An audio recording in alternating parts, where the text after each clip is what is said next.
What's up? Welcome to episode number 138 of the People We Love podcast. I am Adam Choit.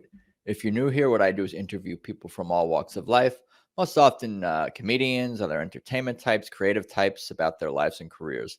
The conversation is casual, but I also ask everyone to highlight the people they love, who've inspired them, who've helped them, who've supported them over the years.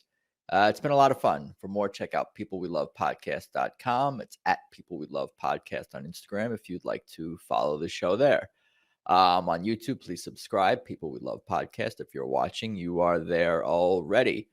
My Instagram handle and Twitter is at Adam Choit if you want to follow me. And of course, please remember to tap subscribe or follow on whatever platform you listen to podcasts on. That is greatly appreciated as well. I don't want to get too much into my other podcasts and my other projects and things going on right now. But if you want to check out other things I'm working on, just give me a follow at Adam Choit, like I said, on Instagram or Twitter. And my link tree is right there. And you can see all the other projects I'm working on. So for today's episode of this podcast, we have the chair of the Contra Costa Libertarian Party. We have the chair of the California Libertarian Party Mises Caucus, and the newly elected chair of the Libertarian Party of California, Adrian Malagon. Malagon is a native Spanish speaker and a lifelong Californian. He holds a Bachelor of Arts degree in philosophy from St. Mary's College of California, and he's a native of the Bay Area of California, and that is where he works remotely as a field recruiter for international sales, for an international sales and marketing firm. His professional skill set includes recruitment, sales, and business development. I'm reading right off his information that I gathered online here. But let's just get into it because this was a great conversation and I'm looking forward to sharing it with you all. So let's just get started. Here's Adrian Malagon. What's up? What's cooking? How are you, Adrian F. Malagon? I'm good, man. Thanks for having me on. I appreciate it. Oh, you see me, you hear me. We got all the things. I see you, I hear you. We're all good. For better or for worse, you see me. For better or for worse, I see you. That's where we're at right now. That's definitely the most appropriate way to put it. How are you holding up during whatever year this is? 2023. Sure, that one. Doing okay. A lot on my plate these days, but all in all, pretty good. Stress level is a little bit lower after a convention, so kind of nice. Yeah, that's good. A lot of work to do. That's good. I enjoy watching other people hustling around at events that they're like the main, because I do the comedy show thing and I'm always kind of hustling around and I could feel myself in that mode. And then you go to another event, it's like somebody else's thing. And then they're the ones hustling around, and just to see you rushing from thing to thing, from event and conversation to conversation, I find it relaxing. For me. Oh, so what you're saying is that you just love to see other people like at peak stress levels doing stuff. That's what you're saying. It makes me feel like things are getting done and important things are getting done. It's a good feeling. No, I'm messing around, but we can get into your journey and your story and your life. Weird way to say that you're a sadist. I'm just gonna throw that out there. What's that? It's a weird way to say that you're a sadist. You like to see other people suffer, do stuff, and you like to chill in the background if you can. It's not my favorite activity, but it's a guilty pleasure. Everyone has guilty pleasure. Let's put it into that category. I want to get into your life and so just tell me about maybe a little bit of your background and family and like where you grew up and even like earliest memories. What jumps out at people, even like early kindergarten, pre-kindergarten, if anything. Sometimes people don't remember anything, Oh man, I don't know if I remember that far back. I do know that I was born in the Central Valley, so I am California born and bred. I am a native. I was born in the Central Valley. I was born in Fresno, actually, and I grew up about 15 miles south, so in a little town called Kingsburg. It is unironically called the Swedish Village. Everything is a Swedish motif there. It's a nice little town out just off of 99. And that's where I went to school, primary, secondary, everything there. So it was really nice. Grew up with grandparents, so Spanish is my first language. Grew up speaking Spanish. Had to learn English little by little. Made sure that I didn't have the accent and all of that. So worked hard at it early on. Some of my cousins didn't fare so well, but I did. So say that again. Yeah. You grew up with. Say that again. You cut out for a second. You grew up with grandparents who I guess didn't speak English. Is what you were talking about? Didn't speak English as well. No, yeah, they were both. I grew up in a household. Well, I did grow up with my parents, but I was mainly raised by my grandparents, and it was one of those things where I just had to speak Spanish all the time. So I tried to bring some of the English that I was like learning at school or with my friends into, when you learn English, you don't want to speak, your native language is kind of seen as, oh, you don't want to be that guy, right? But grandma was rough. Even if she did understand what I was saying, she would make it super clear that she wasn't, that she didn't understand what I was saying, even if she did understand what I was saying. When it came to like food or needs or whatever, it was like, no, always don't never forget to speak Spanish. Like don't forget, just because you learn English, you're not gonna forget Spanish. So had to do everything in Spanish. Every time, as soon as I walked in the door, it was Spanish only. No English was allowed. So that's how I kept the Spanish up and running. Even how do you? No, I was gonna say, because now it's definitely helpful, of course, to be bilingual. But at the time, were you like, I don't want to learn Spanish or I don't want to learn English? How did you feel as a kid, like learning to be a bilingual person? How did you feel about being that? Oh man, it's exactly what you said. Once you learn, you go to school, right? And you're sitting there with your mates and doing whatever, and you have to speak English. Like that's just what it is with the teacher. And then once you learn a new language, you kind of drop the accent, do that whole thing. The last thing you want to do is speak Spanish, because you're like, oh, I don't want to speak Spanish. Like English is the cool language, right? You're a kid, you don't know anything. You don't know how beneficial something is going to be to you in the future. So I hated it early on. I would get so mad at my grandparents for making me speak Spanish even after I'd learned English. I'm like, I don't need this language anymore. You guys learn English. And then lo and behold, of course, as in most things in life, grandparents know best. And so I got a chance to stick with it, and it's been very helpful ever since. Did they ever learn? That's cool. Did they ever learn English? Because I said they didn't speak any English, or did they speak English too? Well, like they understood it. They didn't speak it really well. So I always used to have to go with my grandmother to the doctor or on appointments to whatever, so that I could translate, because she always needed a translator if the physician or wherever she was going, they didn't speak. So we'd go to the store just in case. So I was always like the translating grandson. So that was something that just I kind of had to do, because I knew both languages really well, even from an early age when I learned English. So, but they understood. They didn't understand as much as you would probably have thought for people that had lived in this country for as long as they did. But my grandparents were stubborn, man. Like they just refused to. Like, if they didn't have to, they're like, why do I need to learn English? I already know Spanish, and you translate for me. So it was kind of like that double-edged sword sort of a thing, or the not so much double-edged sword, but it was kind of like the double standard. I had to keep speaking Spanish and English while they didn't really have to learn English, and it was like whatever.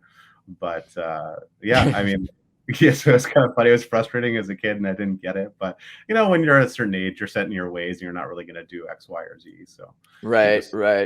But yeah, no, there's like a lot of like baseball players who come from Spanish speaking countries. They come here, and some learn English when they're like 14, just from like watching 15, 16, when they're teenagers, they start playing ball, and they learn English from watching Friends, and they're fluent, very quickly. And other players like don't like, or more like your grandparents. And I think maybe sometimes it's even a way to protect yourself. You don't have to say things you don't have to worry about saying things the wrong way or embarrassing yourself. You just don't try at all. Did you charge your grandmother to be a translator, to be her translator? No, the arrangement that we had was that I got taken care of, and I got to eat food. The unspoken agreement is that and also like in Mexican culture, it's kind of one of those things where like you're expected to help your family and stuff, and like why wouldn't you, sort of a thing. So it was just like given that I have this skill set or talent that I'm able to do these things, it's kind of like expected of you. It's not really something that you're particularly grateful for. It's just like, hey, well, I mean, you're somewhat living in my house. I'm feeding you, I'm taking care of you, so this is the least you can do, sort of a thing. No doubt. What is your grandmother's name? My grandmother's name was Aurora.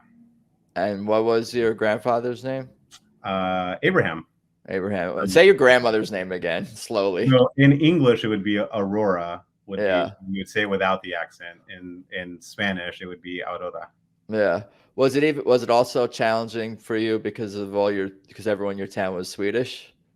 No, well, see, this is the funny thing. So it's the Central Valley, right? So it's the Central Valley. It's just the architecture. Well, it's just the archetype, but it was really funny. There were some old families there that were just like clinging to like the Swedish heritage, but some of even I don't remember. Well, there were some full-blooded Swedes that still lived in town that had been there for a couple of generations or whatever. But it was really funny that some of the Swedish people were like half Mexican. It was just overrun with most of the white people that were in town were Swedish or European descent or something along those lines. But I grew up with a lot of brown kids too. They just didn't really speak Spanish that well. I mean, you had the ones that did. It is still the Central Valley, but for the most part, yeah, it was just the motif.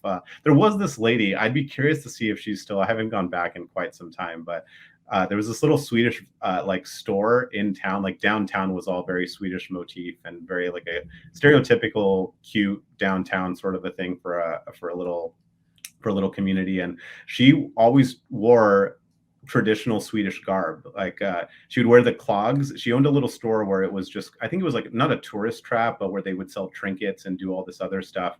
It was all Swedish made and imported, or it was handmade by her or whatever, jams and all this other stuff. And she used to kick it outside her store all the time with this full massive Swedish gown. I forget what the dress is called. It was like a very stereotypical traditional thing that you would see in like those old glockenspiel clocks when like the man and the woman come out and they're wearing, what looks like German garb or whatever, but it's all like that part of Europe. She would, and the Central Valley, for people that don't know, gets really hot. I mean, I had summers as a kid where we'd play outside in 110-degree weather, right? So she was doing this all year round. So even when it was cold, even when it was hot, and I don't know how she did it. If that store is still there and she's still doing it, like, holy crap. What's the store called?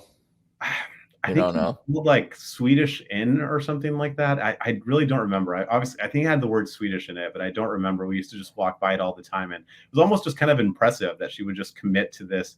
It wasn't really a bit that she was committing to, but that she was like really committed to preserving her culture in a town that was being overrun by Mexicans. So I was going to say brand. It's interesting that you say culture. But yeah, but your culture can be your brand. They're different things, but they could be one and the same as well, I would say, certainly. Yeah, that's a good way to put it. Yeah. How far back do these memories with her go? You talking about when you were a little kid and like through your whole time living where you lived, or is it like this is more like when you were a little older? How far does that go back with this lady? Remembering her. I must have been, I don't know, like 6, 7, maybe a little bit younger. But I mean, I grew up in that town. I think if memory serves, I was born in Fresno. I lived there till I was about 3, I think, and then we moved to Kingsburg. So I think I lived in Kingsburg from about the time that I was about 3 or 4 to probably 17 is when I left. So give or take, about 14-ish years is that was like my entire most of my childhood, not my entire childhood, but the majority of it, at least the parts that I remember. Went to preschool there, went to kindergarten there, and then grades 2 through, our middle school was 7 and 8, and then high school was freshman through senior. There was just the one high school in town. So my graduating class was super small too. I think I graduated with a class of less than 200. My senior class was less than 200. I think the whole school at the time was under 1,000. This was K through 12 or just high school? Just high school. Okay. But because everybody, so you basically grow up with the same group of people. Sure. It's a small town. I don't know what the population is now, but back then it was under 20,000. It was something along those lines. Yeah, that's what I was going to ask. Is it more like rural, small town? And is the next town like far away from where, towns spread out? Was it more, how would you describe kind of? It was kind of weird. So this was one of the few little towns in the Central Valley outside of Fresno. And it's basically smack dab in the middle of Fresno and Visalia, and it's off 99. There are a couple of other little towns intermittently spread throughout there that are about 5, 7 miles, 10 miles apart off of 99 as well, Highway 99. So it was, I think Selma was a little bit further north than Fowler, but then all the other ones were rural towns. So you had to get off on one of these exits, whether it be going to Fowler, Kingsburg, Selma, whatever. And you would have to take these back roads with the vineyards and all these farms. I mean, California is, I think, still the 7th largest agricultural power in the world, right? So this is where it all comes from, is the Central Valley. Everyone thinks California and they think, oh, it's fun in the sun, surfing, all this other stuff, but they forget that there's it's a massive chunk of land. It's not, you can't literally all be on the coast, so the other people have to live other places too. And the Central Valley is that agricultural hub. So grew up with a lot of Portuguese that owned, farms, a lot of Mexicans that owned farmland and did all that kind of stuff. So all those other little towns like Reedley, Parlier, Chowchilla, all these were kind of off to the side, and they were more rural. But so at least we had easy access to the main highway there. And it was the big thing was to go, when I was in high school, I remember it was to go to Fresno. That was like the big city, right? You went there to kick it. And it's just, now living in the Bay Area, it's just kind of hilarious to think about that kind of stuff. Yeah, I got you. And what about like elementary school, middle school? Like what kind of kid were you? What were you into? Were you like a good student even that early? What was younger Adrian like around that age? Oh, Adrian was probably, believe it or not, more of a dick then than he is now. I believe it. Oh yeah, yeah, I bet. No, I was definitely that kid I was that kid all the way throughout grade school. I learned really early on. It was really funny. So I think one of my earliest memories in first grade was I had a buddy that was getting picked on in the schoolyard, and it was this bully, like a big bully. And by big, I mean he was like large. He was not a fit, skinny kid, right? He was like a big kid.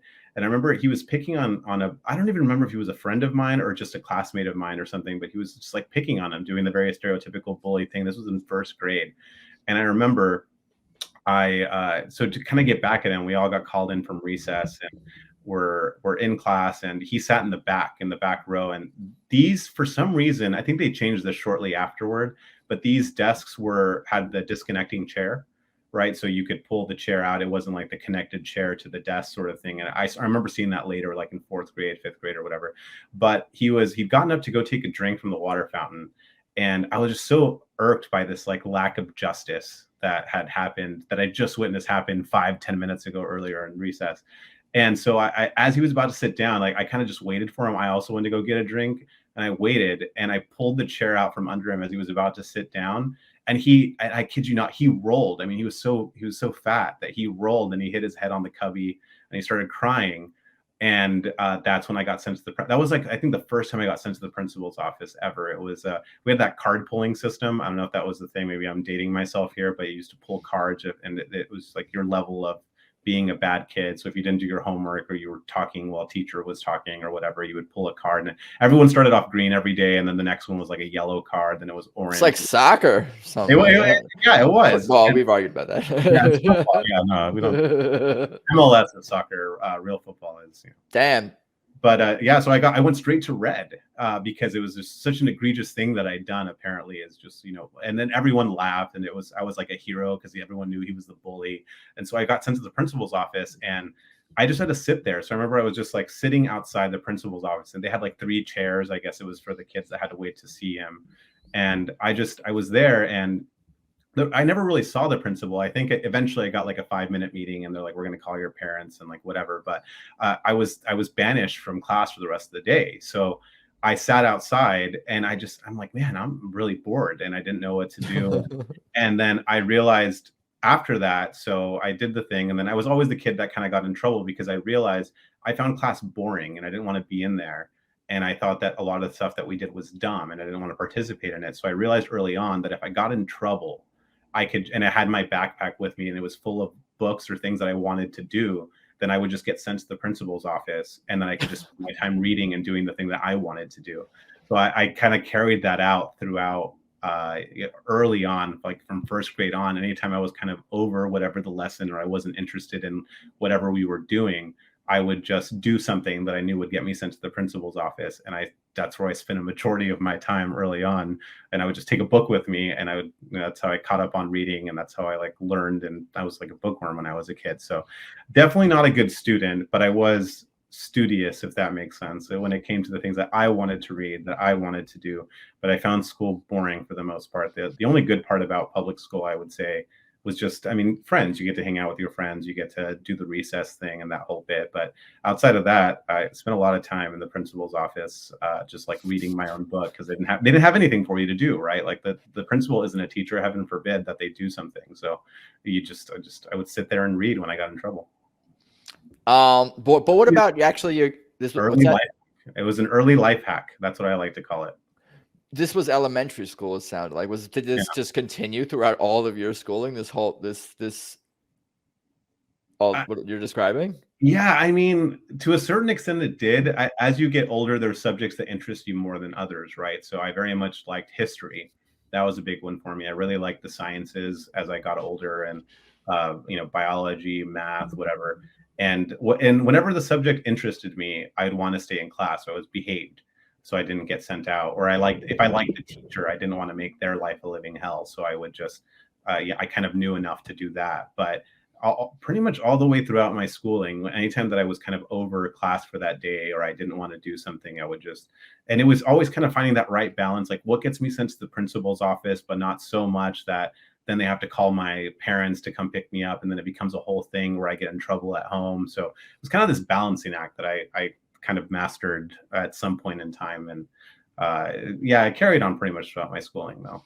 I feel like you just answered my next question. I was going to ask like your grandparents or parents or other people around your life, what did they think about all this? But it sounds like you had it oddly under control. Did you get like decent grades? You passed stuff but you weren't like a straight A student. You weren't one of those people who was like, school is too easy for me, and then you don't study and get straight A's. It was more like, I'm going to do enough to graduate, but I'm going to learn on my own what I want to learn. Was it more the latter?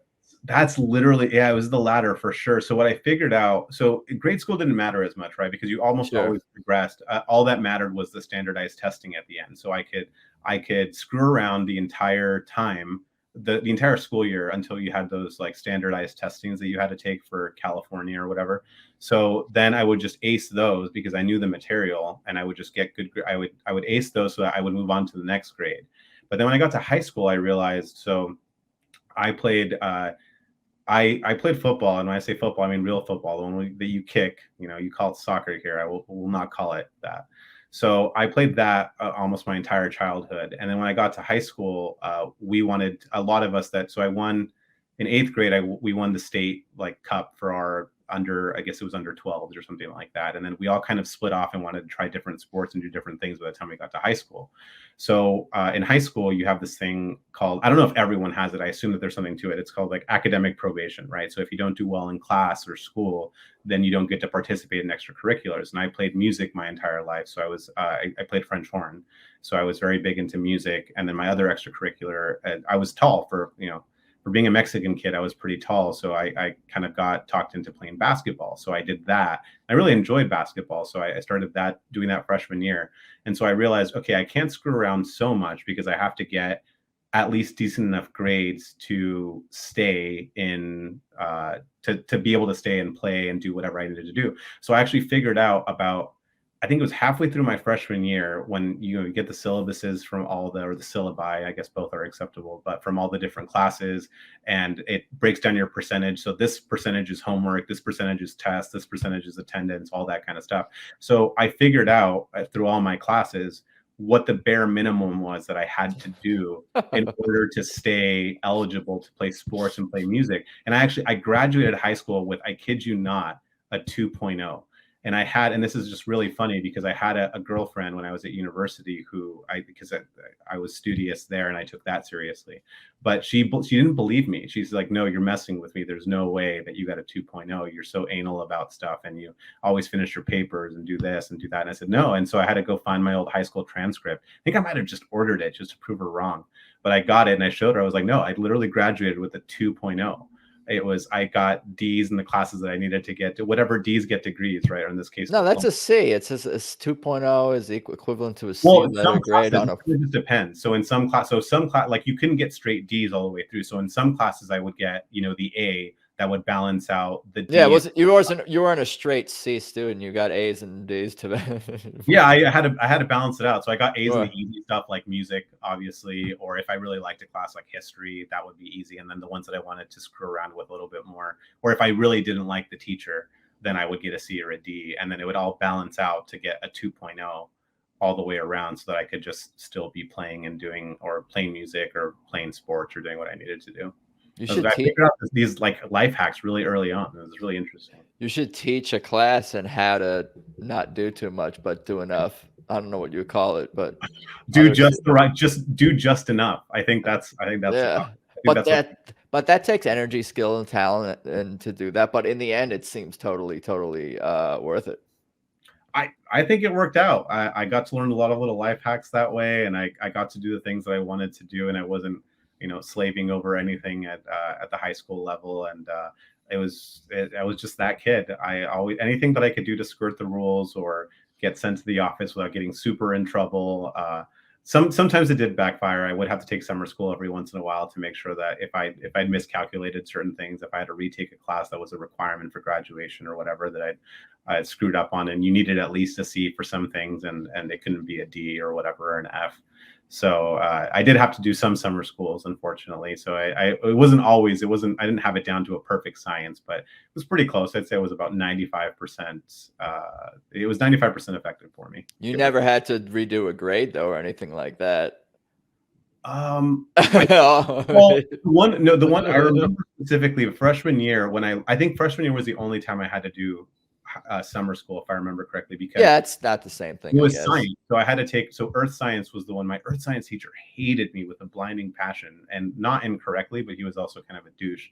But I had to retake that class because that class I got kicked out of flat out. So I had to retake it. So I got a failing grade. They gave you an automatic F if you get kicked out for the semester. So I got kicked out about. Why did you get kicked out of this class? Freshman year earth science, is that what you said? It's freshman year earth science, and so I got kicked out. Well, they used blow up the classroom or something.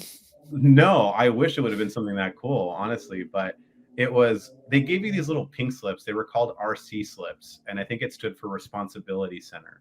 So it was if you did something, if you didn't do your homework, or you didn't, if you were disruptive in class. Usually it was saved for more egregious stuff, right? But sometimes it was just. It could be minor things. Like, it was a very wide scope of whatever you wanted to do. So I was at number 2. So it was about 4 or 5 weeks before the semester ended, and I was at 2 slips where you get sent to the office and you have to go sit in a room and do whatever.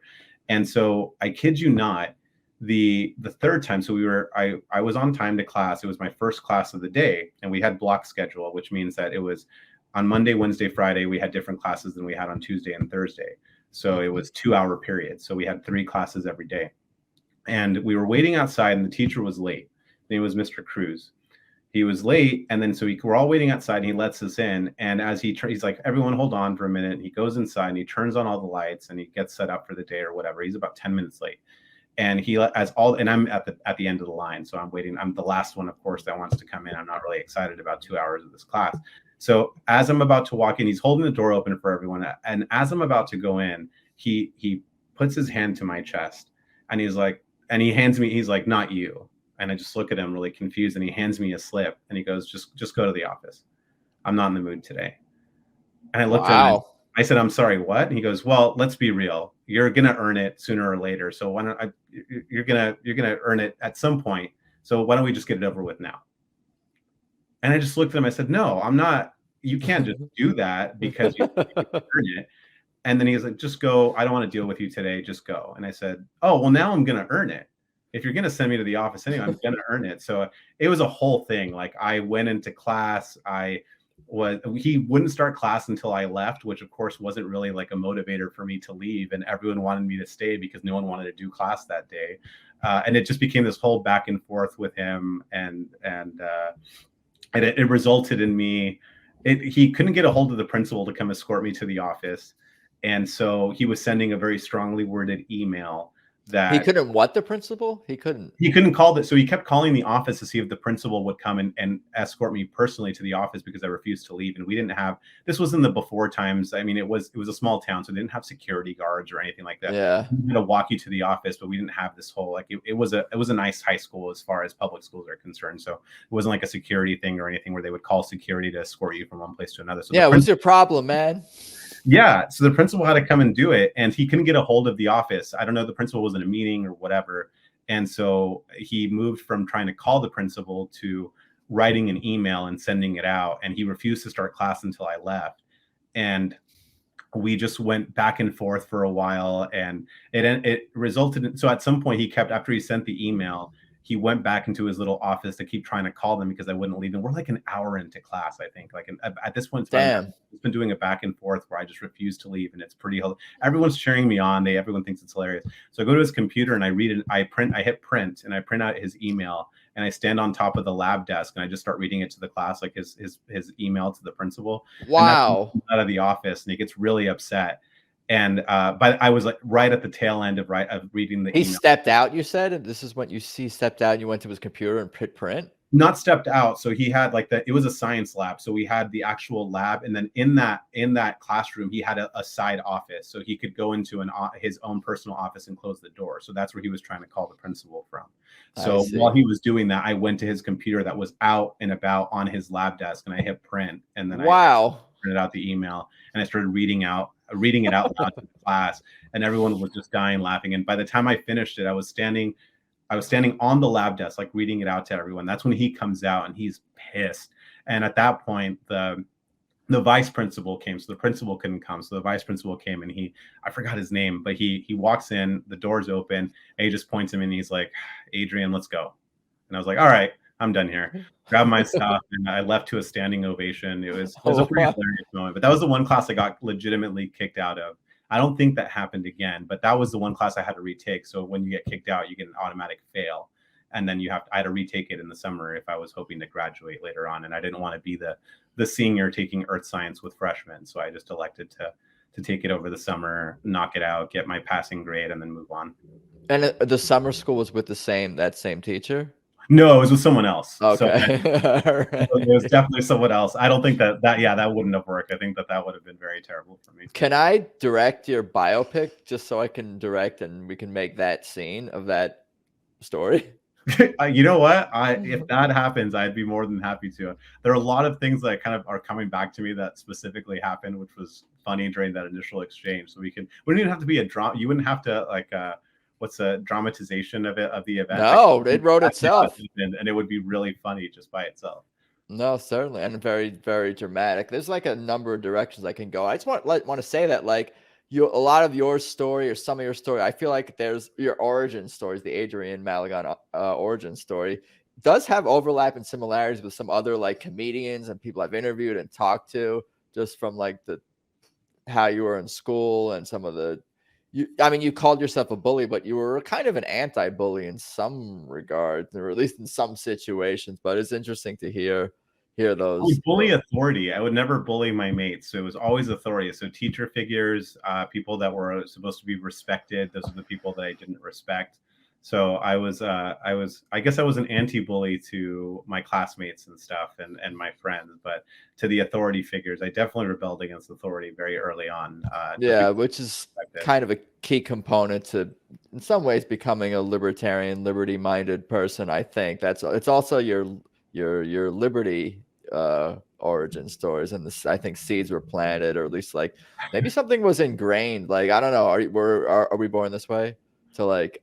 I mean, I think so. I think that there is something to that. I have thought about this in the past. You're not the first person to mention it. I do appreciate. I mean, assuming that these are respectable comedians and people that you've interviewed, I'm honored to be a part of the list of origin stories that are notable. It wasn't really a good thing or a bad thing. It was just like, oh, I remember somebody else had that similar story. Now, and I asked you, like, have you ever? Or I'm like, oh, you should try stand up because like you're quick and whatnot. And you also have, now that I know, like a similar like class clowny, this bullying, anti-authority, whatever you want to describe it like. I'm like, oh yeah, I could see like this stuff coming out on stage. Maybe there'll be a fundraiser for the LP in the future. They can see me bomb on stage. I don't know if I'm good at telling jokes, but if I tell a story or I can make things funny, that might be the way to go. But a lot of that stuff just happened early on because it's kind of the thing that we see now, right, in the political sphere. Like I didn't respect my teachers because I knew that a lot of them just weren't smart people. They were people that were just regurgitating that was, whatever was in the textbook. If you quiz them on anything and they couldn't answer it, right, they would have to go back to their textbook and flip to page whatever. And I just realized really early on, like, oh, these are just glorified babysitters that you can mess with. That's what I realized early on. And so that's why that's the way that I went with it. And I treated them like the glorified babysitters that they are, usually at public institutions.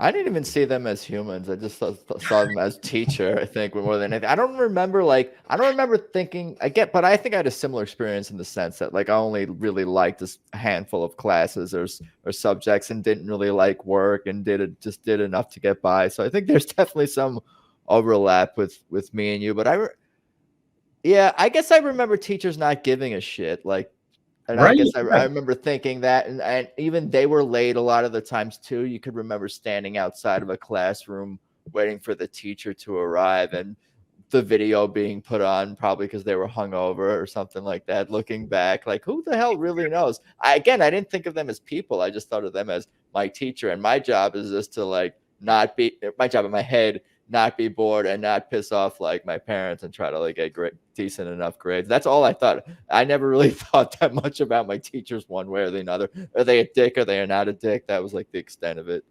No, that's funny that they're going to go a different way with them not being people, which I kind of agree with, but I guess in a different way. But that is true. Yeah, I guess looking back, it is kind of funny. I have had those thoughts in the past where, when they put on a video or they're just like putting their head down or they just it didn't really occur to me at the time because I didn't do any of the stereotypical high school things like hijinks. I didn't smoke when I was a kid. I didn't drink underage. I didn't do any of that stuff. But looking back, I mean, I have thought about, man, was that teacher like just drunk or were they hungover or did they? But they really didn't care. I mean, that for sure was true. Like they were humans. They were real people, and the system kind of. I've talked about this in like other contexts, but obviously the system is kind of at fault a lot, obviously, and it creates these teachers that don't have the incentive to be the best that they can be. So why are we going to be motivated as students and kids to be the best we can be? And I think comedians have probably mentioned this in bits or whatever, but like the thought of like, oh, when you run into your teacher in like the supermarket, how weird it is because you don't see them as like a husband or father or wife or mother or a person or just like a regular, you're my teacher and that's it. I can't see you here. Well, that would happen every once in a while. The one that I was most caught off guard by, though, I remember a physics teacher in high school, Miss Phillips. She was very butch, super butch, like short hair, wore very like baggy, like a clothes that you would imagine like a butch lesbian type to wear. And we all knew that she just was, and this was, the Central Valley. So it's probably the only one of the few conservative areas in California. So we all just assumed that she didn't come out to anybody or whatever. And it was one of those things that we all knew was an open secret, but you weren't allowed to talk about it or whatever. I did get caught off guard one time. I was at the mall in Fresno at the Fashion Fair Mall, and I saw her and she hated me. We did not like each other at all. She was making out with a lady.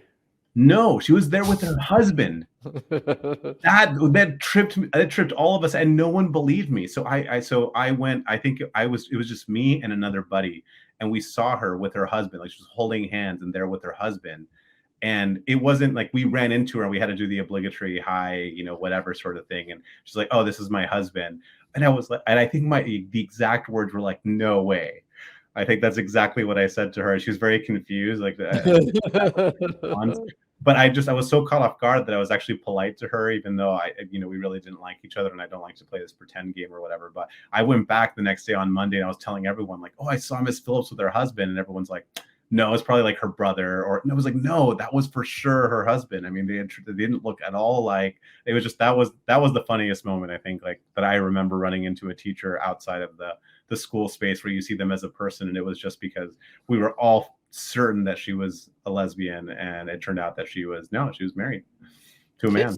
Yeah, we make all these assumptions, and kids may make jokes too and not know anything. But it's not like a lot of people in your town like made these assumptions. I remember something I guess it's not totally similar, but I had a teacher in, I think it was middle school, and he was old, and we thought he had a glass eye and a wooden leg because he had like kind of weird eyes, and he kind of hobbled around, and he was strict, and his like ancestors were literally in the Revolutionary War a couple of generations back, and he had like a real musket in like class that he showed us, and like, so it's like, who the hell? I doubt he really had a wooden leg and a glass eye, but like, when kids will push these it was plausible that she was a lesbian. It's plausible that this guy may have these things going on with his body, but like, we don't know. Kids just tell stories to. We create our own origin stories for our teachers and stuff because it's just right. funny. I'm going to pass the time, and when all this kind of stuff makes sense, it's really hilarious. I know exactly what we all had that one weird teacher that was.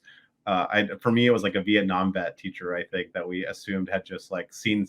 It was the very stereotypical, like, I've seen some stuff, man. I've done some things. And he had that kind of vibe to him. And we don't really know. Like, we just know that he was a Vietnam vet, and he probably had, like, we made wild speculations about his past and stuff. And that's just what you would just do as kids, I guess. You never asked him how many kills he had? No, I do. There was a story I heard one time. I can't verify that this is true because I wasn't in shop with him. I think he was the wood shop or metal shop teacher or something. I don't know. But he and this was in high school. I don't remember because I didn't take any of those. Like, I was a bad Mexican. I didn't do any classes that required manual labor. So I didn't take any of those classes. I was like the artsy music, whatever.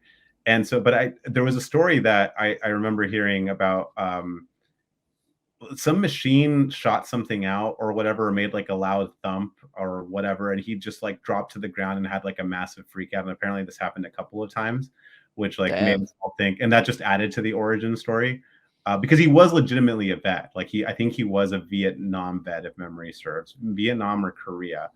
And so he was like an older guy, and that apparently he had some freakouts during class a couple of times, but I never got to see them. It was just something that was heard about. So I don't know how much of that was just kids being kids and I guess fetishizing his origin story because they thought it would be funny and something that you just talk about when you're in the quad or whatever. But I do remember some of those stories. I want to say that they came from reliable sources, but how reliable are high schoolers?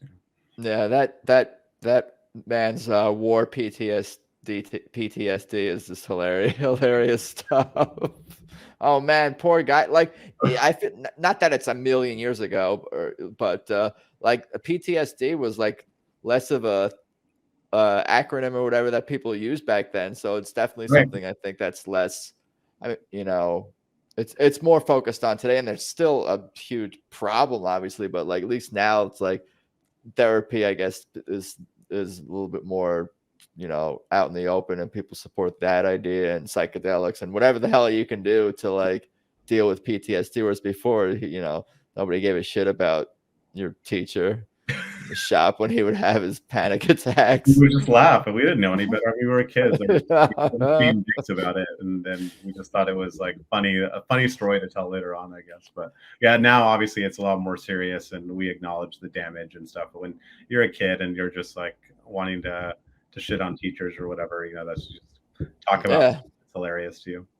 Sure. What about like junior, senior year of high school? What were your thoughts, plans, goals, ideas of your future, going to college, working? I'll let you continue on the chronological journey.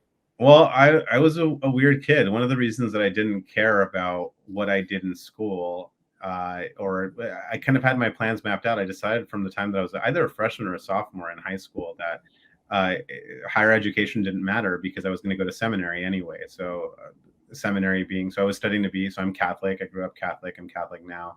And I was studying, I knew that I wanted to be a priest, and, they can't marry, they go to special schools, which are called seminaries. So I kind of decided that was going to be my path really early on. So that's why I didn't really, while all my other mates and, were freaking out about, what school am I going to get into? And what am I going to do? And blah, blah, blah. I'd already decided. I knew that I was going to go to priest school, not preschool, but priest school, just for funsies, and that was what I was going to do after high school. So I was never really concerned with any of that. I was kind of an odd duck in that respect. Where did the dedication to Catholicism come from? Is that from your grandparents, from your family? Because it seems like, I guess there's a lot of stories of Catholics doing and behaving in ways that contradict with the religious doctrine. But with that in mind, what was the appeal, the draw? Were you always religious, spiritual? I mean, this is really common, I think, not just in like Mexican communities, probably more so there, probably other immigrant or minority communities. But I mean, I got dragged to mass when I was a kid. Every Sunday we knew the routine. You would get up, we'd go to mass. Sometimes we'd go to breakfast afterward, or we'd go to grandma and grandpa's house after for brunch or late breakfast or whatever. And so they were all, I guess I wouldn't say that my my parents and my mother and my grandmother were, I guess you could call them particularly religious. They were the stereotypical like Catholic ladies that they didn't know a lick about Catholicism really. They just knew that they were supposed to go to mass and like that's what you were supposed to do as a good Catholic. And so I always got dragged, but the intellectual part really just came, I guess it was probably like after 7 or 8, if I had to guess. But I mean, I started reading the like church fathers when I was in grade school. Well, probably late grade school, so 6th grade to 7th grade, where I was already reading St. Thomas Aquinas or St. Augustine, and reading these kind of like theological treatises from these church fathers and saints that are widely known to have been influential in Catholic doctrine and theology. So I really like the intellectual aspect of it all. It wasn't as much of a spiritual thing as it might be for some people. Like you always hear especially for like Mexican seminarians or people that I went to seminary with, that some of which are now priests, but they saw the Virgin Mary in a tortilla or something like that. Like that wasn't my experience. Like I didn't have a dream where like Jesus came to me and said like you should go to seminary. It was more I was intellectually stimulated by Catholicism and the logic behind it as a religion, and just how perfectly it meshed with philosophy and just the understanding and the way of the world. So I read that kind of stuff from probably 7th or 8th grade, give or take, and it carried on throughout high school, and that's kind of what drove me to make that decision and think that was something that I would want to do for the rest of my life. Did you connect with other kids who shared this level or even on close to this level of interest in Catholicism? Obviously, there must have been other kids your age at church or something but they were not as passionate or into it. I mean, probably, yeah, the latter. I mean, there were some that were, you always have like the Jesus group at school, whether it be Protestant or Catholic or some other religion, but not really, not like this level. There was never anyone that I was able to bond over this with that, like I mean, you're talking about, horny teenagers, and they're not really thinking about going to live in abstinence for the rest of their life, right? And not get married and do the whole thing. So I was kind of alone in that respect. I was going to ask or guess or about that. No, yeah. So Catholic priests can't get married, so you never take on a wife. You stay abstinent in that whole bit. So it's probably one of the few like religious, not denominations, but just religions as a whole, where like the head of, or the pastor or the priest, whatever, doesn't get married. And so Catholicism is one of those, the religious leader, I guess. But yeah, I was kind of alone in that. Some of my friends thought it was weird, but I was pretty open about it. Some thought it was cool. It was just a mix. Some wished that they had that kind of fortitude, or had decided that that's something that they wanted to do so early on, and said, well, we'll see what happens afterward or whatever. But yeah, no, I didn't really have anyone that I could bond with over that. It was just kind of all me, and I'd have to rely on talking to the old ladies at church and some of the people that taught catechism, which is kind of the structure in which the church educates their youth and all that stuff on religious practices, theology, all of that stuff. So talking to a few priests and other religious. So that's kind of how I got through it, and just understanding it and all that stuff. But you didn't ultimately follow, or did you? Because what happened? Did you become a heathen? No, I mean, you can make the argument. I mean, I went to a couple of seminaries. Some of them, one wasn't a fit, and then the other one wasn't a fit. Then the third one I thought would be a fit, and I was there the longest.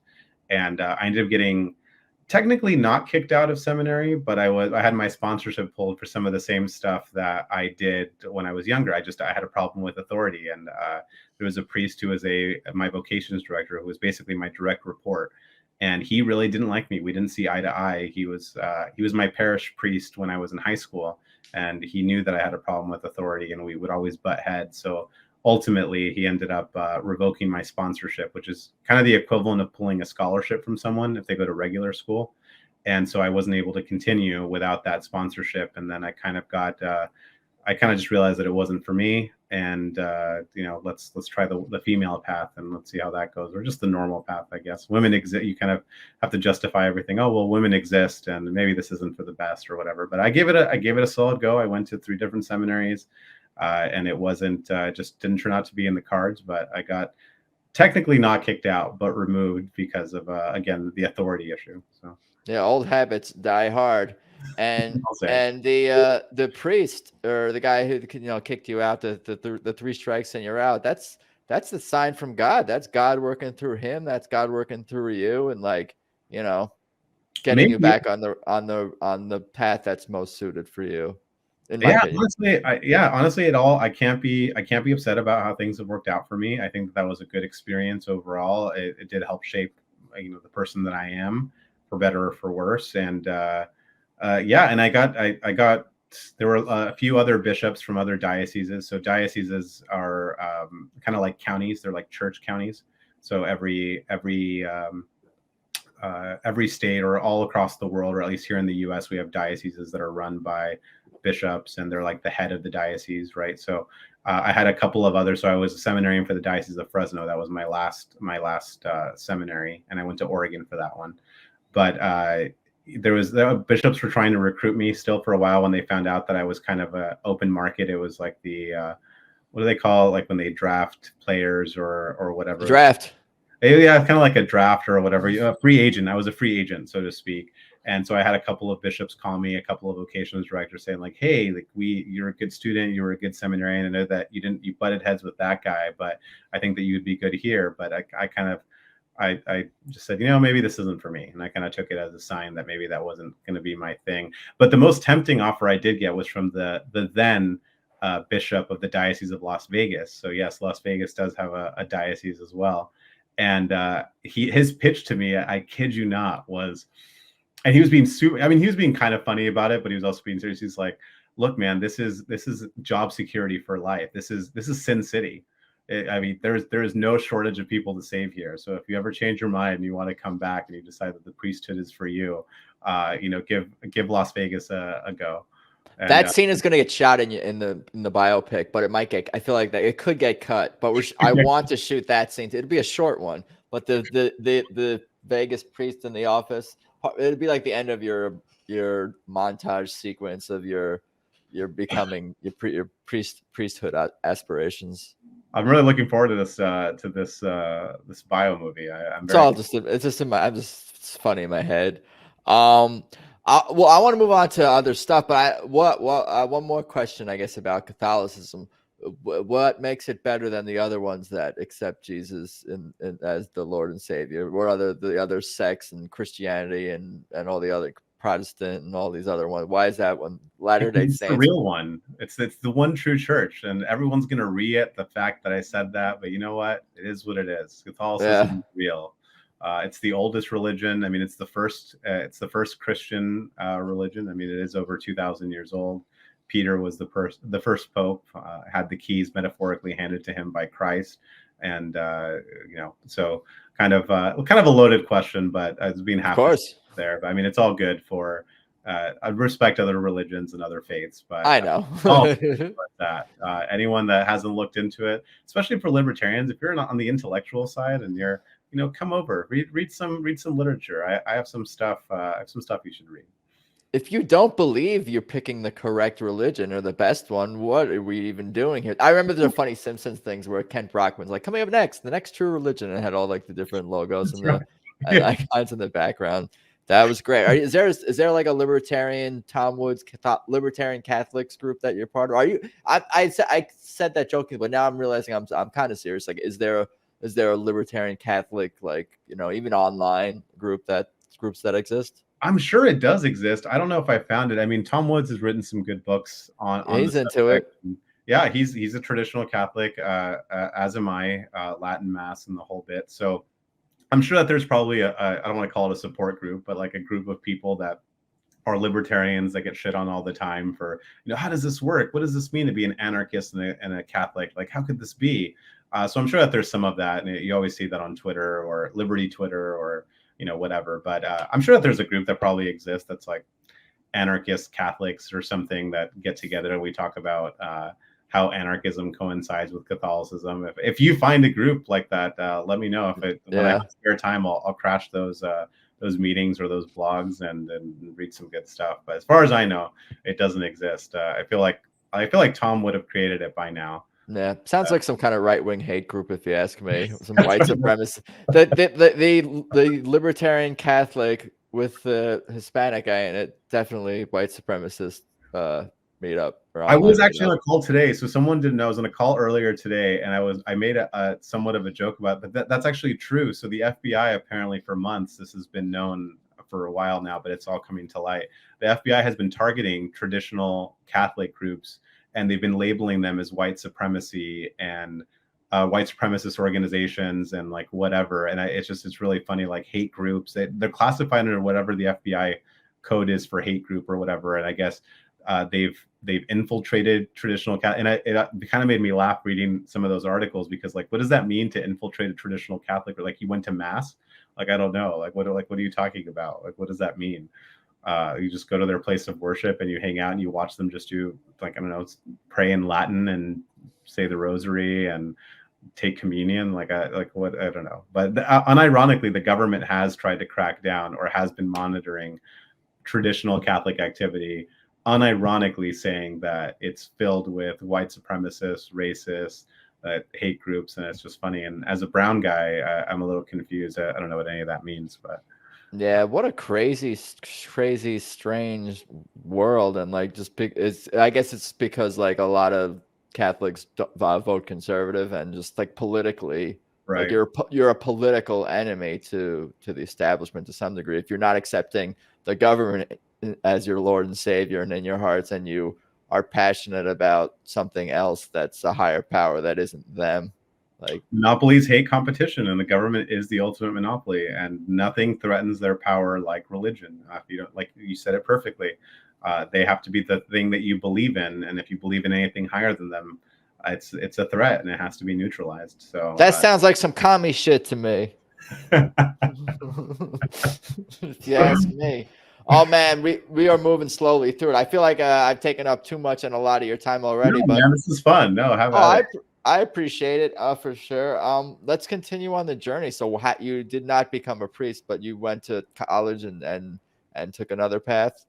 Yeah, I ended up finishing. So one of the seminaries that I briefly visited was Notre Dame, like the Notre Dame in South Bend. But I finished up my actual studies at St. Mary's College in Moraga. So here at St. Mary's College of California in Moraga. So the Gales, they're only known for two things, really.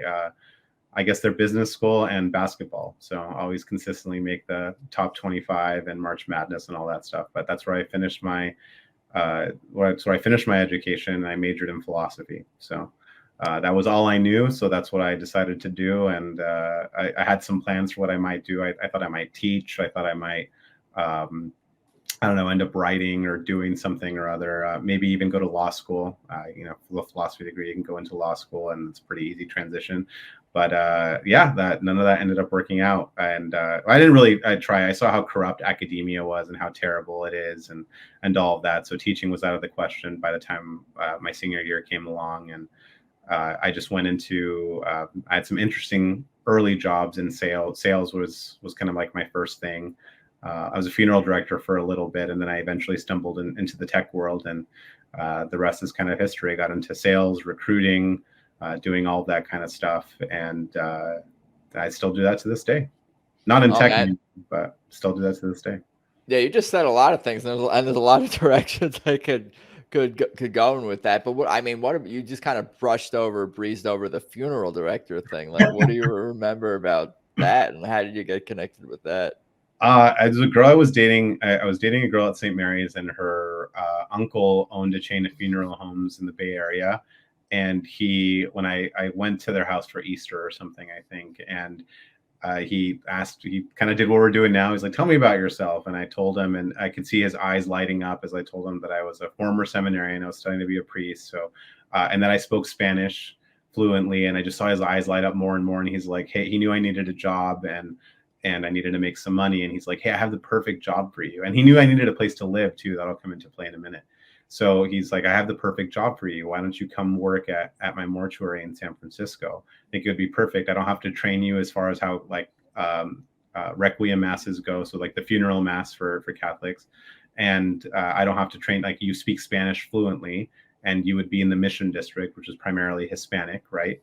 So And he said, and I need a full-time like live-in director, and I need someone that's going to live at the funeral home. So I lived at the funeral home that I worked in San Francisco for about 4-ish years, I want to say. At that job, it was like 3 or 4 years that I was a funeral director, and I was Wow, that 3 or 4 years. That's not I lived a there. couple of months or something like that. And you live No, there? and I lived there. Yeah, there was so the way that the mortuary, I'm sure it's still like that now, but so you go in and the chapels are at the bottom and all that stuff, and then you go upstairs and there's the casket showroom, which is where you show the families the caskets and all that kind of stuff. And then once you would make a left into some double doors, and that was the apartment. So that was the apartment that the resident director lived in. So that's where I lived, and it was a nice apartment. Rent was very cheap. I mean, it was a funeral home after all, and I worked and lived there. And then if you kept going past that, that's where the prep room was. So that's prep room is where they do the embalming and they prepare the bodies and stuff. So I was on the same floor as the casket showroom and the prep room where they actually like the embalmers literally prepared the bodies for viewings and did all of that. So that was a rough. I mean, it was a good experience. It was good times, but man, talk about it being hard to bring a girl back to your place when you live at a funeral home. It was rough. So I gotta write. We gotta make that scene too. That's a good one. That's funny. That's I like that too.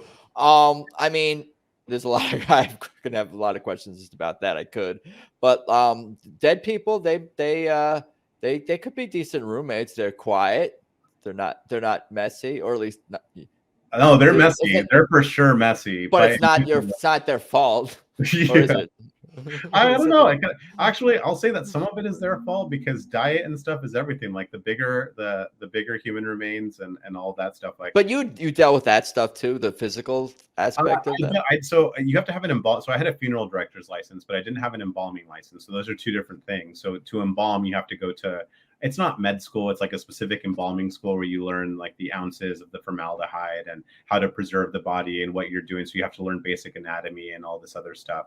I didn't deal with any of that. I was in charge of removal. So I was the director on call. So removals are when you go pick up the body. So if someone died in the middle of the night, I would be the one that got the call forwarded to my cell. And I would have to go to wherever it was, San Mateo. Sometimes it was the East Bay. Sometimes it was the Peninsula. Sometimes in the city. And I would be the one and maybe another director that I would have to call that was also on call if I needed more than one person to come with me to go do the removal. So I had to deal with I was like the first point of contact. So I would do that first.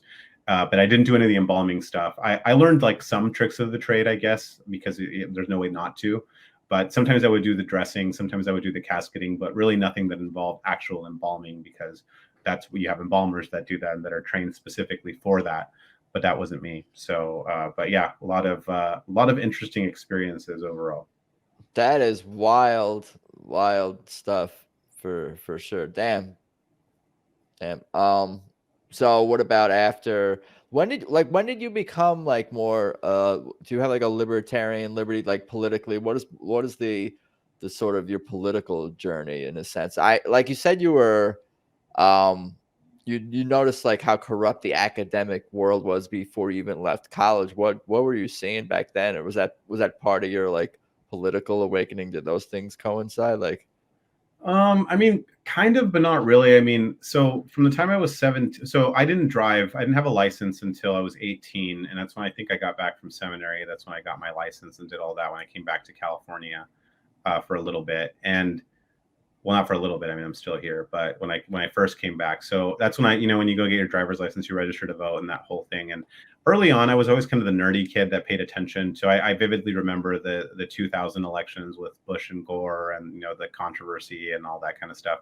I always followed politics, but I wasn't particularly interested in it, if that makes sense. So I found it.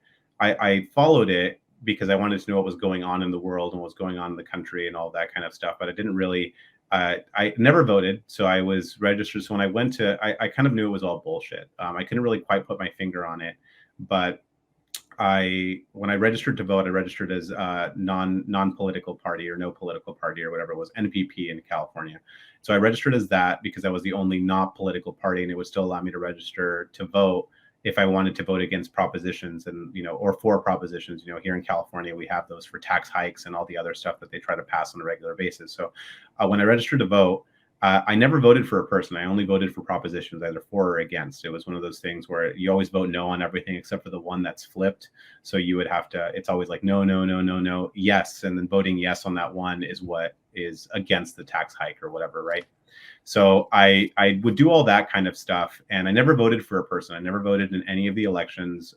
My first vote actually was for, if you want to count this as a vote, I think it's more of an against vote, but my first vote ever cast for or against a person was Gavin Newsom's recall here in California that just happened during, was it 2021 when that happened. So that was my first vote, or 2022, I forget. That was my first vote that I ever cast, like for a person or against. I didn't vote for him. I voted again. I voted for the recall. So against him, if you want to say it that way. But I was always a small L libertarian. I didn't really know what that meant. I think someone brought up the Libertarian Party when I was at St. Mary's. It might have been high school or at some point in time. I remember someone said, "Oh, you sound like a libertarian," and so I did a little bit of research into that, and I just remember seeing people with like boots on their head and like candidates that like drank blood and did like really weird shit. I'm like, yeah, this doesn't. I'm not that. I didn't even look into the philosophy at that point because it just seemed so absurd and ridiculous that I didn't want to look past that. So I kind of just put that off to the side and I just said, okay, this person's dumb.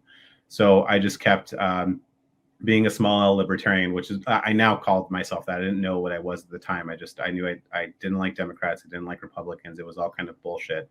And then so actually I got to tell the story to Tom Woods, which was really cool when I met him for the first time. So I didn't know it at the time, but when I was a sophomore in high school, I was kind of stranded at a Barnes and Noble. My mother had left me at a Barnes and Noble in Fresno. And I used to, while she ran errands and did whatever, and I started perusing through stuff and I picked up a book and it was The Politically Incorrect Guide to American History. And I started just kind of thumbing through it. And I just kind of skimmed it and I was like, this is really interesting. And so I started reading it from beginning to, so I was about a quarter of the way through, I think, by the time my mother came and picked me up. And I said, okay, you abandoned me here. You need to buy me this book. And so she's like, all right, whatever. So I had that book. And that book, for those people that don't know, is written by Tom Woods. I didn't know Tom Woods. I didn't know. I found the title fascinating and I started reading it and it made a lot of sense. And it was just like really interesting to find out this history and I was very into history back then. I mean, I am now still, but reading it and I read it and I was just like, wow. So that made me more of that kid in high school. When I started questioning the narrative and doing that kind of stuff, I became that kid, but I didn't really know like that this was tied into libertarianism or whatever. So I stumbled across the Tom Woods podcast. I think it was 2014 or 2015 is when I stumbled across this. And I didn't really realize that it was that Tom Woods. And at some point in time, I think I'd been listening to him for a few months and he mentioned The Politically Incorrect Guide. And I thought to myself, I was like, no way. So I went down to my bookshelf and I found my book and I was like, oh, that's it's the same Tom Woods. And it was kind of one of those aha moments that was just really cool. So I reread it and it was just really funny to see it now in this light as someone that kind of knew what libertarianism was So shortly after I discovered Tom Woods and Dave Smith and some of the Liberty podcasters, I became an anarchist. So I became an anarchist in about 2014, 2015. But even then I was one of those armchair guys. So, I was a philosophy major, which is already bad. And then now, you kind of discover libertarianism. So you naturally think that you know more or are better than other people. So I would just sit there and read my books. So, started reading Rothbard and Mises and all this other stuff, Ron Paul. And so I started sitting there reading this stuff. And I said, political activity isn't for me, but the philosophy really speaks to me. And I get it now. And this is where it's at. And it wasn't until COVID hit in 2020. So I had just hit my stride as far as career went. I was in tech. I was doing well. I was applying for a promotion. And then COVID happens, or the government's response to COVID happens, rather. And I was part of the first round of tech layoffs in 2020. So I got laid off, I think it was April 7th, 2020. And that changed my entire outlook on everything. That's when I started following the Mises Caucus a little bit more closely. I started paying more attention to the LP and what was going on, because then it became clear to me that I couldn't just, it was all fun and games to sit there and read when things don't affect you, right? Nothing was affecting me then, really. Things were happening 3,000 miles away. California is always going to be California, so whatever. But it was the stereotypical armchair libertarian philosopher that would just read his books and say, oh, all of you guys doing stuff, that's so dumb. It's not going to change anything. It's not going to matter. And what are you doing this for? But when that happened, I really started paying attention. I had a lot of free time on my hands. So I started listening to more podcasts, reading more books, and it kind of came to the conclusion that I had to do something. And that's when I, for better or for worse, started following things a little bit more closely about internal politics within the LP itself. And I fully kind of drank the Kool-Aid, so to speak, and got bought into it after meeting Angela McArdle for the first time down in San Juan Capistrano during a speakeasy event that was happening in 2021, I believe. So that's when I finally said, my infamous last words to her, for better or for worse, were, hey, I've been following this for a long time. I'm ready to do, what do you need me to do? How can I help? And that's how I am where I am now. Had I not said that, so anyone that wants to be angry at me or hate me for whatever reason for my involvement in the LP now or the Mises Caucus, you have Angela McArdle to blame or to thank, because she immediately got to work and said, I'm going to capitalize on this enthusiasm, and he's going to start doing some stuff. So that's kind of how that involvement happened anyway. Yeah, and there's a page on Facebook, the page where we complain about Angela or whatever it is. So if people want to address this, you can publicly. You can. Twitter's always great too. Yeah, you can tweet at her. She loves unsolicited advice and getting tagged. So definitely do that, and go onto the I think it's called the Facebook page where you complain about Angela. I think it's its literal title. So if you complain and say Adrian is the worst, I hate him.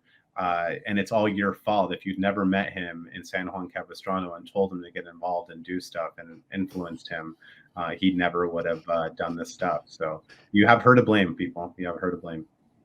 That's cool. I appreciate hearing your journey and how things all came together. Like in the last couple of years, how active you are. That's become more of a rapid ascent, I feel like. But before that, obviously, it was kind of a slow burn from the books to the Tom Wood to the podcast to getting going more from the philosophy side eventually to, also including the active in the party side stuff as well. So that's cool to hear your journey for sure. What about the well, I want to ask, how do you define an anarchist? Because that probably scared the shit out of some normies that are listening to this. People are definitely threatened by that word. Yeah, they think of pipe bombs and people in black masks going around terrorizing people.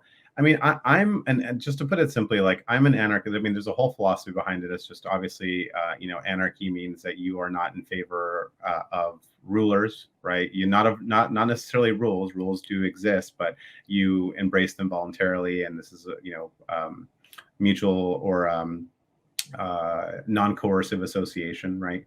But ultimately, when people say, what does it mean to be an anarchist? Why are you an anarchist? I always respond the same way. I'm an anarchist because my rights are not open for discussion, much less a vote. That's what that means, is that I'm not going to have my quote unquote betters tell me what is acceptable, or the majority decide that which is right.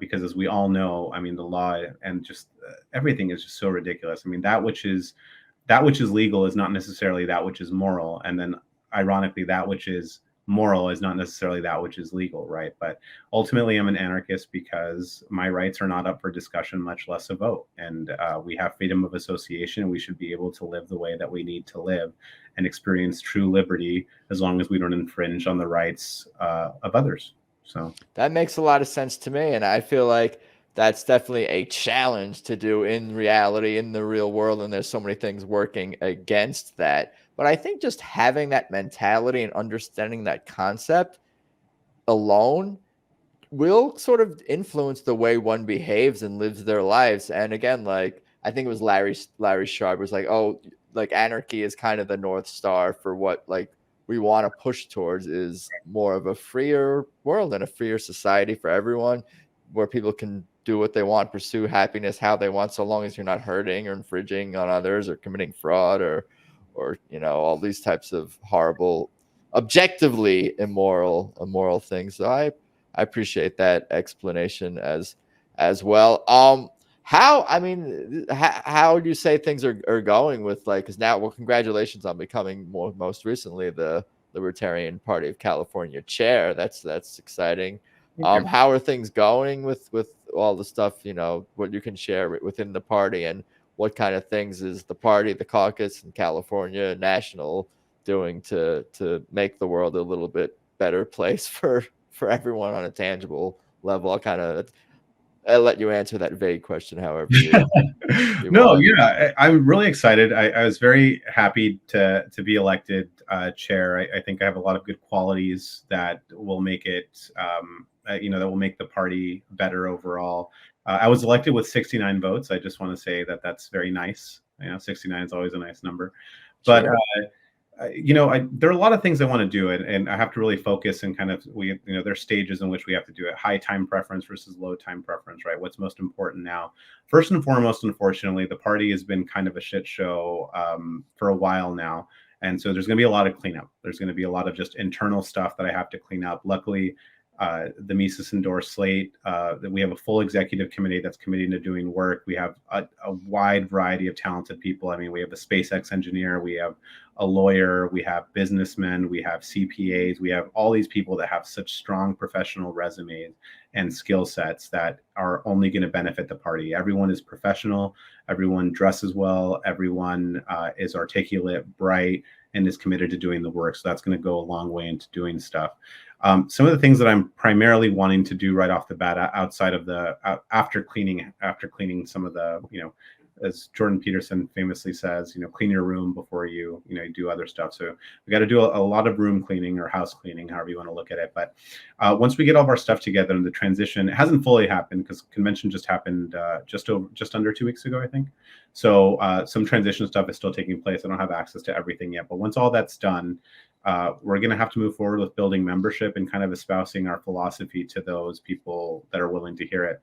I'd like to create a recruitment committee. I mean, I am a recruiter by trade. I'd really like to start, we have a membership committee, and that's really more committed to, calling dues paying members or lapsed members and, asking them, hey, why aren't you giving us money? Like, what's going on? Why aren't you paying anymore? And all of our money, for people that don't know, comes strictly from dues paying membership. So $25 a year is what gets you a membership here in California if you're a resident. We have lifetime memberships, obviously, and other stages in between, but and donations. So that's where the bulk of our money comes from. So it's really important that the committee ask people why they're letting their dues lapse, why they're not paying the money that they were once paying, what we can do to bring them back into the fold. But outside of that, we really need to bring in new blood.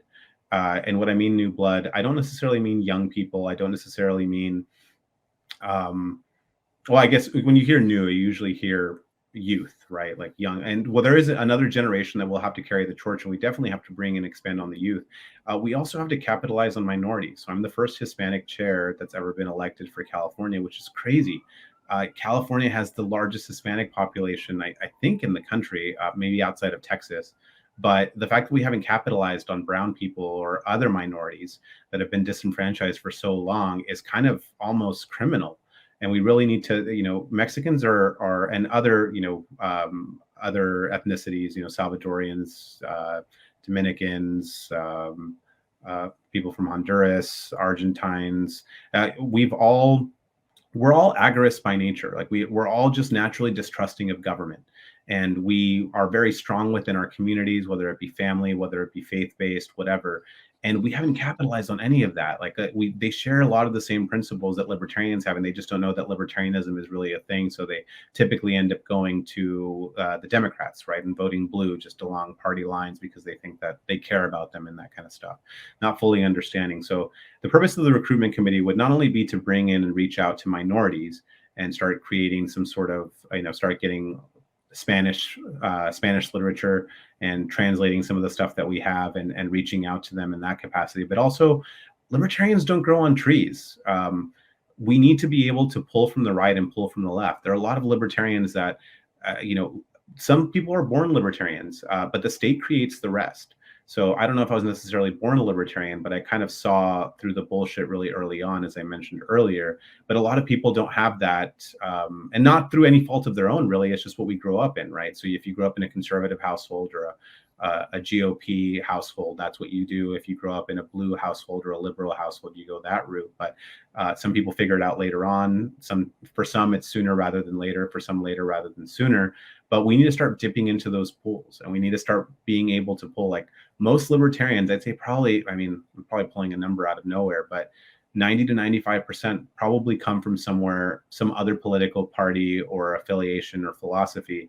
And they are the ones that we want to rely on to bring in other right wingers, to bring in other left wingers and say like, hey, we are the best of both worlds. As Scott Horton always says, you know, you attack the left from the left and the right from the right.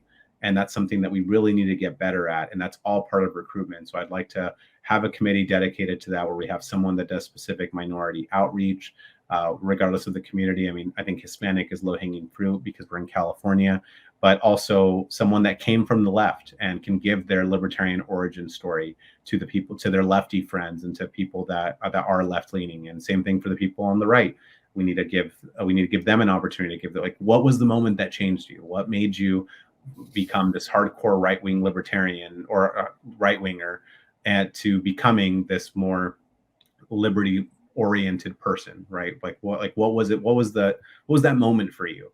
And tell that story and see if others feel the same way. Maybe they're afraid. Maybe they feel a family is going to disown them or whatever. But on top of that, then also, as I mentioned, new blood does mean the youth. I mean, they are going to carry the torch after us, and we need to make sure that we bring in a lot of liberty-minded people, especially in this crazy day and age where all the schools are going, you know, woke, critical race theory, this kind of stuff, where people are afraid to be on college campuses and say the wrong thing lest they get expelled or suspended or whatever, or get in trouble. Well, you know, worse, get canceled, right, on their own campus and become ostracized to their community and their peers.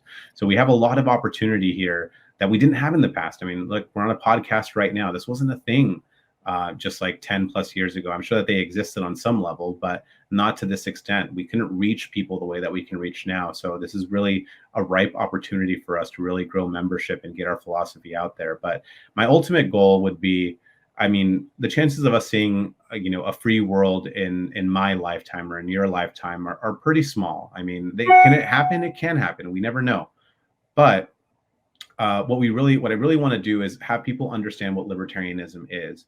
And if at the end of my term as chair, my involvement in the LP, you can run into a random person that will say you can say, I'm a libertarian or I'm an anarchist, and they know what that means without jumping to these wild conclusions like, oh, you must just be a conservative or a Republican that likes to smoke weed, to which I always like to reply, no, those already exist. They're called Democrats, right? There's two sides of the same coin. So it's really just making sure that people understand what these terms mean, what the philosophy is, so that they can make an educated decision moving forward as to what what values they hold and how this kind of coincides with their actual values and what they really, really believe. So if we can then that means professionalizing the party. That means making us not a joke. I mean, like I said earlier, my first exposure to libertarianism, and I don't remember exactly when it happened. It was, oh, look into it. You sound like a libertarian. And then I find this guy that's like wearing a boot on his head and people drinking blood and doing these like weird pagan satanic rituals and wearing fairy wings and just like weird shit, right? You sure that's not the Democratic Party? You know, I mean, that's the 2023 Democratic Party. That's the 2023 Democratic Party. That's right. But it's just one of those things where I want people to think of libertarianism and think of Ron Paul, to think of Murray Rothbard, to think of, you know, these great people that have come before us and have espoused this philosophy and preached it unapologetically, and that they know what it means. And the only way we can get people to see that is by having them look past the superficial stuff, which unfortunately is important. We try to pretend that it's not. And I know that libertarians are really big on, well, I can wear what I want and do it. Yeah, no one's stopping you from doing that. But there are times where you have to be professional. There are times where you have to appear that you're a serious person. Otherwise, you're not going to be taken seriously. We have the most brilliant, beautiful political philosophy known to mankind, but people won't hear it if they can't look past the fact that, you know, this person isn't wearing shoes, or this person is like walking around wearing I don't know, like a tiara or whatever. And it's just we need to get past the absurdity of it all. So at the very least, if that's one of the things that I can bring In addition to obviously other things, we're going to do single issue coalition building, like the great Ron Paul taught us, is the ultimate vehicle to advance liberty, and trying to find connections and work with people that are willing to work with us on those issues, and whatever they might be, and building the party is just making sure that we are taken seriously and that we're not seen as a joke anymore. It's always funny to hear people say that the Libertarian Party is being infiltrated by GOPers or left-wingers or whatever, and that's just not true. I mean, they don't care about us because we're not a threat. If the Republican Party or the Democratic Party wanted to really take over the Libertarian Party at any point in time, they could. All it would cost them a drop in the bucket. They could just get a whole bunch of their people to be dues-paying members, do whatever, and just like try to infiltrate and vote a certain way. But they don't care. They know that. They're not stupid. They just don't care because we're not a threat. We need to be a threat in order for them to want to do this. And the way that we start doing that is by getting people to understand our side. And we have an opportunity to do that now with the platforms that we have and the way that we present ourselves. Yeah, marketing has value. It's important. Branding, there you go. Branding, all things to consider and prioritize moving forward for sure. And also the idea of like competing in elections and winning elections at more of a local level. I know that's a big thing that we're trying to push in the Mises Caucus and the Libertarian Party is the idea of winning and putting out candidates at like school board and city council and sheriff and these types of positions where you can have a little bit of power at the local level and have an influence, like, because it's going to be tough. That's what it's all about. We have to make it as local as possible. I said this during my chair nomination speech. My first Libertarian Party meeting ever, they were talking about some like resolution to condemn January 6th as this terrible insurrection and threat to democracy. And I just said, who cares? Even if that's true, which I don't believe that it was a whole bunch of people cosplaying and LARPing or whatever, and just having a dumb time about it and doing it a stupid way. Who cares? Who cares what happens 3,000 miles away? Why are we not focused on what's going on here in Contra Costa County? Why are we not focusing on, like, right now we have people that can't go into businesses without wearing a bloody mask. They can't go in without, showing proof of vaccination. And you're worried about what a group of dumb people did 3,000 miles away that ended up not having the desired effect or result. I mean, it had the result that we all knew it was going to have. But like, why do we care? We should be focusing on local stuff and like, what are we going to do to make our community better? And what is January 6th or DC have anything to do with that? Nothing. Right. Making a superficial statement about something that's going to do nothing. Like, right. Yeah, no, definitely. Cool. Well, that's a lot of good stuff and a lot of good stuff to get excited about. Anything else we should talk about? I've taken up quite a bit of your time already. No, man, this has been fun. I did mention her, but I didn't get a chance to talk about my influential person. And I did say this a little I was going to use Tom Woods or grandma. I think I was going to actually wanted to ask about your grandparents and I don't know if they're still around or anything like that, but they're not. They both passed away, unfortunately. May they rest. How long ago was that? My grandmother was, I believe it was 2009, and my grandfather was 2017, if memory serves. It's 2017 or 2018, so fairly recently. But no, they were very influential in a lot of ways. Tom Woods, obviously influential in another way. But I wouldn't be here had it not been for Angela McArdle. She has been just like this steadfast beacon of liberty that is nonstop and is doing way too much at any given time. But those infamous last words were the ones that either bit me in the ass or put me in this position for better or for worse. Again, just asking her how I could help. And I got this really cool at the gala at the convention. I got the Activist of the Year award, which is really cool. It's a very nice honor. And I dedicated this to Angela because I would not have done any of the stuff that I've been doing had it not been for her. So I just wanted to give her a shout out, and I've been very fortunate to have her as a mentor throughout the last couple of years, and as an influence and as a friend. So it's just it's very nice to see her be LNC chair and really advancing and seeing the same vision that we've always had for the party, which is to make it a professional vehicle in which to advance liberty. So. Yeah, she's the best. She's my friend. I can't believe all the things that this person does, what Angela does. She has a a baby now too, on top of being the chair and giving people legal advice all the time and always working and putting out content and appearing on podcasts and being in me. Like, I don't know. I really don't know how she does it. And sometimes I wonder, is it like just my perception of her and her general reputation among our circles that she's this working person 24 hours 7 nonstop, but she really is kind of that. Like, she really is that. It's really like is. crazy. She's honestly the one of the hardest working people I've ever met, if not the hardest working person I've ever met. And she really stretches herself. She will never say no, and that's her best quality. And her worst quality, arguably, is that she's always available and will always take a phone call from anybody that needs to talk to her. She's always going to drop everything she can to help. I mean, obviously she prioritizes, but she's just, I don't know how she does it, you know. And we're talking about Catholicism earlier.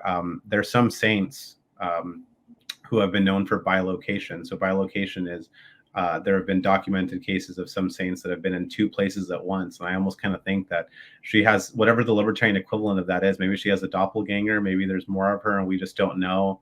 It's just, it almost seems impossible for one person to do so much. But I think their impact if they can't be in the same place at once, I think there's still impact and their network and their, you know, it can be felt. Like, and I think a lot of that is, of course, dedicated to like technology and stuff and just able to stay in contact, even just like thinking about Twitter or like people's appearances on podcasts, having long form conversations.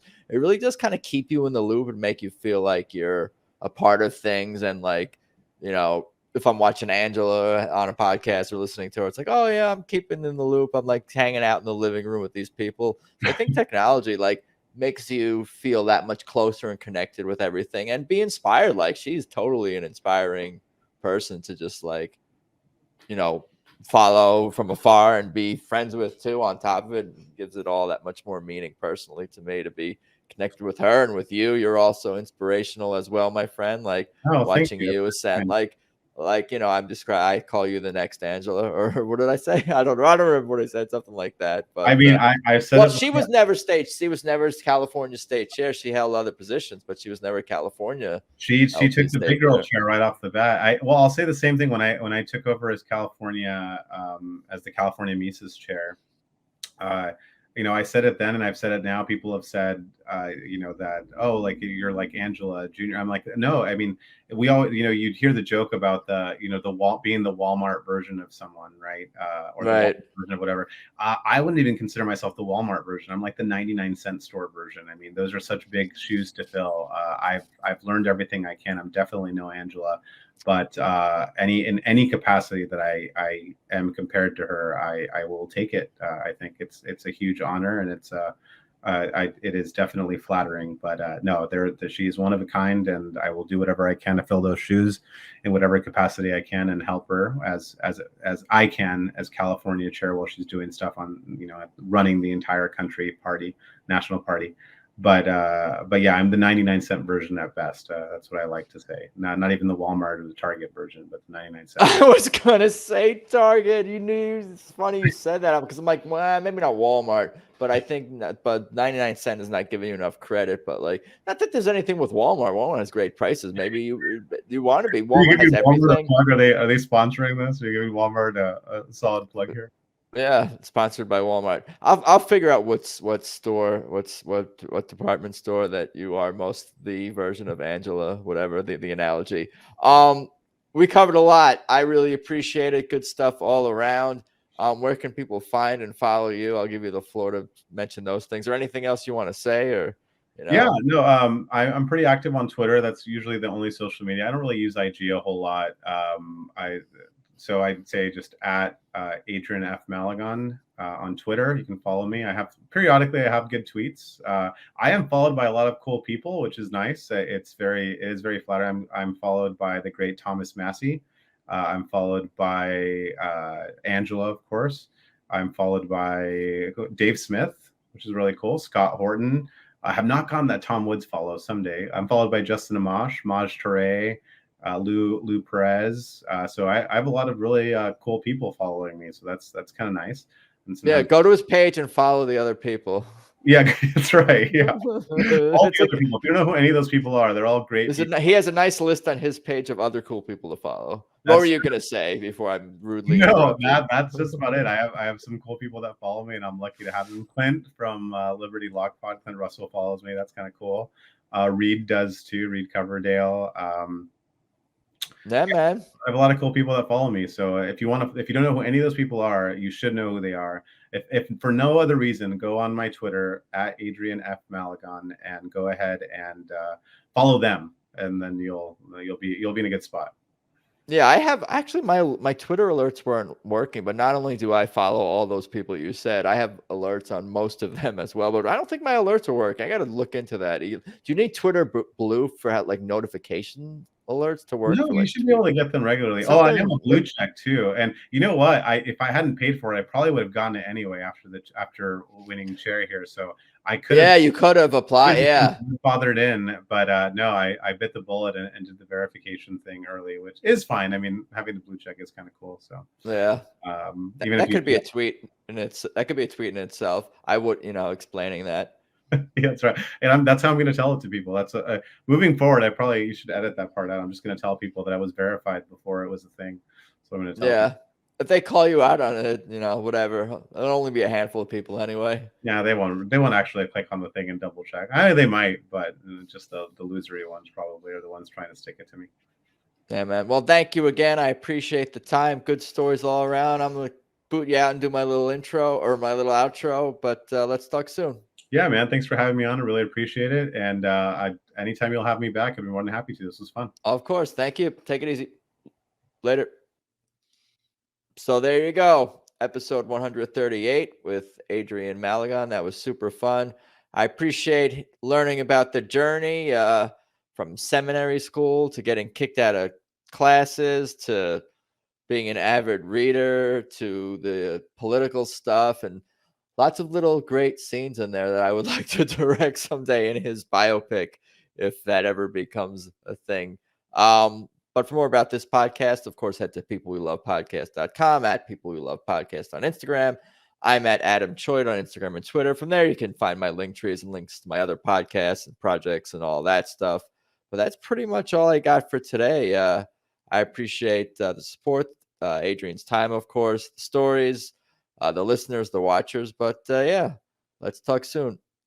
Peace.